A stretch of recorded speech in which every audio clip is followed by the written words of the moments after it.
여러분 안녕하십니까, 강시열 변호사입니다. 지금 용산 관절을 지키는 애국 시민들에게 먼저 존경과 경의를 표합니다. 얼어 죽을 각오로 나왔다. 영하 20도까지 체감온도가 떨어지는 최강 한파 속에서도 서울 용산구 한남동 대통령 관저 인근에선 지금 대통령을 지키는 탄핵 반대 집회가 이어지고 있습니다.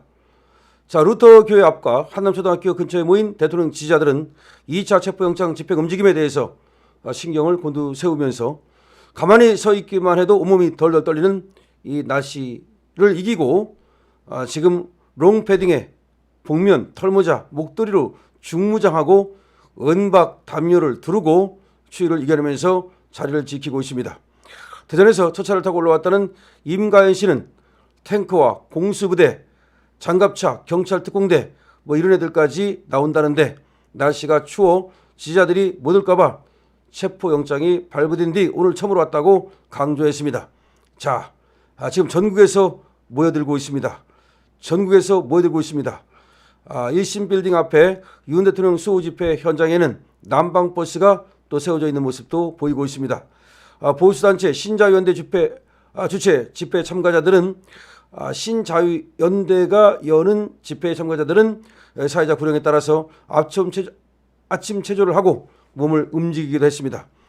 신자유연대도 지금 엄청나게 또 지금 많은 사람들이 모여서 집회를 하고 있습니다. 이들은 강한 바람에 날리는 태극기와 성조기를 부여잡은 채 부정선거 아웃, 입법 독재라고 적힌 손팻말을 흔들었습니다. 이곳에서 이틀 밤 꼬박 세운 김흥수 씨는 아무리 추워도 우리를 막을 수 없다. 체포팀이 언제 올지 모르니 얼어 죽을 각오로 자리를 지킬 것이다 라고 말했습니다. 이 김흥수 씨의 턱수염과 인중에는 얼음이 엉켜 붙어 있었습니다. 1심 빌딩 앞에는 대형 난방버스도 등장했습니다. 참가자는 버스 안에서 휴대폰으로 뉴스나 유튜브를 시청하며 몸을 녹였다가 다시 나와서 또 집회에서 태극기와 성조기를 흔들면서 지금 집회를 이어가고 있습니다. 버스 위에는 Stop the Steal 이라는 문구가 붙어 있었고요. 한 대통령 지지자는 인근 카페에 유자차 500잔, 아메리카노 300잔을 선결제하기도 했습니다. 자, 지금 엄청나게 많은 사람들의 지금 성원이 모여서 이와 같이 지금 윤석열 대통령을 지키고 있습니다. 지금 그 볼보 빌딩이라는데 이쪽에 진보 성향 단체에 몇 놈이 나와 있지만 이놈들은 몇 명이 되지 않습니다.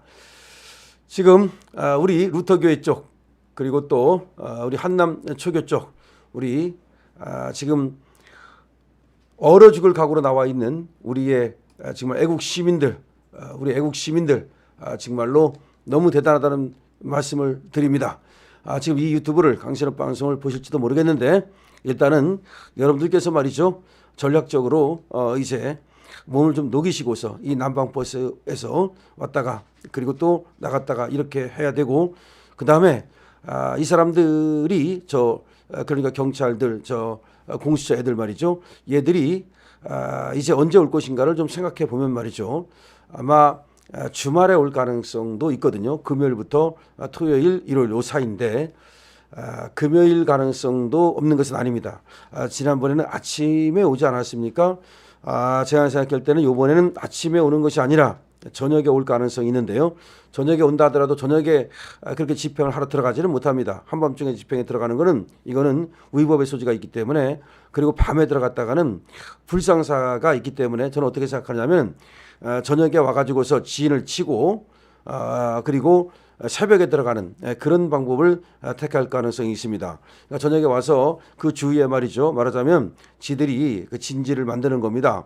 버스라든지 이런 것들을 동원해 가지고서 우리 시민들이 접근하지 못하도록 차단을 한다든지 바리케이트를 친다든지 이런 식으로 진지를 치고 나서 그 다음에 이제 그 진지를 구축하고 나서 이제 만반의 준비를 갖추고 새벽에 들어가는 이런 방법을 쓸 수가 있습니다. 그렇기 때문에 저들이 진지를 구축하러 왔을 때 이 진주 구축을 막는 것이 중요한데 사실은 우리 애국 시민들이 그것을 막기는 그렇게 쉽지는 않을 겁니다.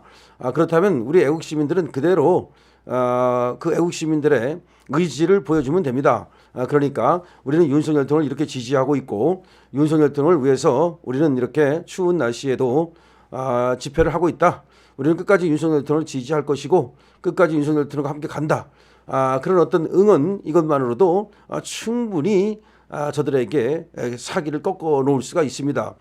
그리고 만약에 경우에 따라서는 말이죠. 지금 쟤들이 무리하게 우리 애국 시민들을 몰아내려고 이렇게 한다면 그거는 당연히 그 애들에 대해서 대항할 수가 있습니다. 그거는 쟤들이 우리의 집회를 방해하는 것이고 집회 결사의 자유를 방해하는 것이고 표현의 자유를 방해하는 것이고 이렇기 때문에 그렇게는 하지 못할 겁니다.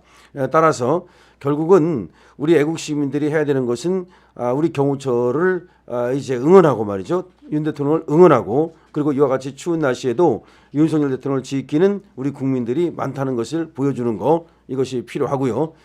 그다음에 이제 경호처가 지금 이제 지금 철조망까지 치고 등등 이렇게 준비를 하고 있는데 저들이 이제 숫자가 많이 온다고 뭐 떠들지만 저는 그렇게 많이 오지 못할 거로 생각합니다.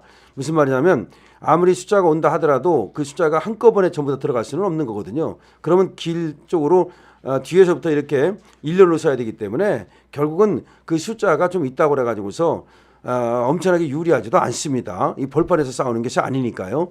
그래서 지형지물을 잘 이용하면서 그리고 또 이 그 관저 내에 그 지형지물이라든가 위치라든가 이런 것들은 더 잘 아니까 이것들을 충분히 활용을 해야 됩니다. 그리고 쟤들이 들어와 가지고서 무기를 쓰지는 못할 겁니다. 무기를 썼다는 것은 그거는 뭐 그쪽에 막강한 화력이 겁나 가지고서 그렇게는 하지 못하고 제가 볼 때는 사람이 좀 많이 와가지고서 우리 이제 경호처장을 갖다가 체포한다든지 이렇게 수뇌부를 무력화시키고 나서 그래가지고 수뇌부가 무력화되면은 그냥 스스로 무장해제하게 만드는 그런 방법을 취할 수가 있습니다.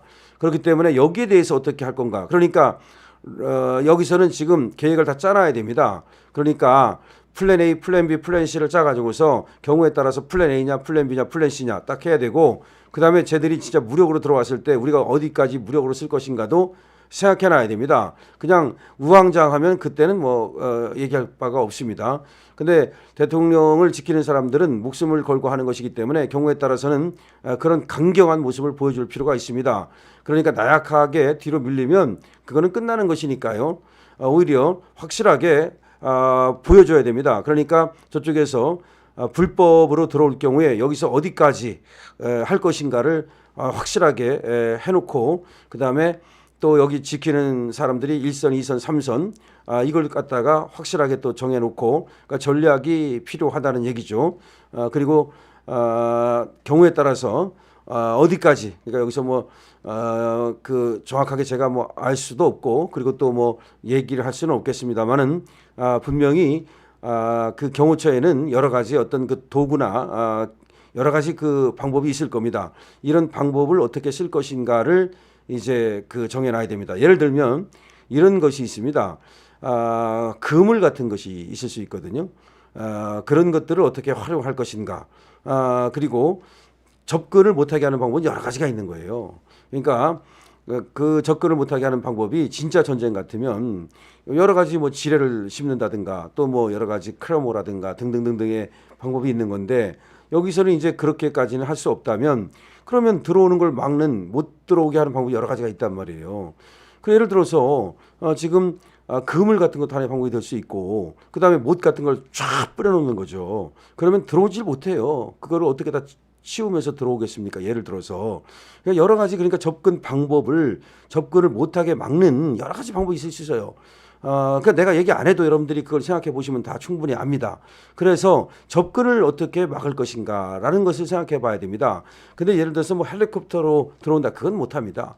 헬리콥터로 들어오면 그거는 정말 전쟁하자는 것밖에 안 되기 때문에 그리고 격추해도 할 말이 없는 거기 때문에 그건 저는 아니라고 생각하고 일단은 더 많은 숫자를 좀 동원하려고 할 거예요. 더 많은 숫자를 동원하고 그다음에 여기서 차벽 같은 걸로 막은 거는 이제 그럴 수는 있겠죠. 무슨 뭐 그 차를 들어 올리는 또는 뭐 치우는 그런 어떤 도구를 가져와줘서 해보려고 할 수는 있을 거예요. 자, 그런데 하여튼 차벽도 차벽이고 그 다음에 또 울타리, 새 울타리도 울타리고 하지만 제가 얘기했던 것처럼 여러 가지 방법으로 접근을 막을 수 있다는 거야. 그것이 그물일 수도 있고 아니면 그 못 같은 걸 쫙 뿌려가지고서 말이죠. 접근을 방지하는 방법도 있을 수 있고 하여튼 그러면 접근을 어떻게 방지할 것인가? 그럼 접근하고 나서는 어떻게 할 것인가?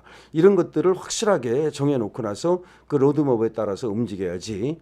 그냥 우왕좌왕하고 그러면 오히려 말이죠. 이게 많은 사람이 괜히 다치거나 내지는 불상사가 나고 이럴 수 있기 때문에 접근을 어떻게 방지할 것인가 이것이 가장 중요한 요소라고 보고 그다음에 이제 접근을 했을 때 그다음에 어디까지 방어하는데 그 물리력을 어디까지 사용할 것인가 이것도 정해놔야 되고 그래서 이번에 막으면 말이죠 공수처는 세체됩니다. 공수처장은 어차피 이제 세되는 거고 그다음에 더 이상 지금 체포영장을 집행하려고 하지 못합니다. 국가인권위원회에서도 지금 잘못했다는 거 아닙니까?